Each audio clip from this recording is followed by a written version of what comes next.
Medical রিপোর্টে ধর্ষণের আলামত প্রমাণ এবং সাক্ষীদের সমস্ত সাক্ষীদের জবানবন্দি দেওয়াতে অভিযোগ প্রতিষ্ঠিত হয়েছে, প্রমাণিত হয়েছে।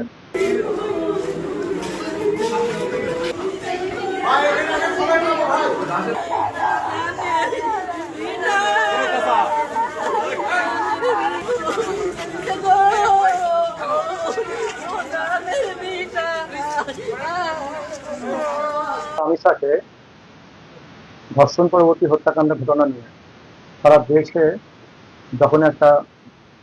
উদ্বেগ পরিস্থিতি, বিচার বিভাগ, সরকার যেখানে একটা বিব্রতকর অবস্থার মধ্যে, ঠিক তখনই মেহেরপুরের কিছু সহিংসতা দমন ট্রাইব্যুনাল মেহেরপুর একটি শিশুকে ধর্ষণের অপরাধের মামলায় আসামি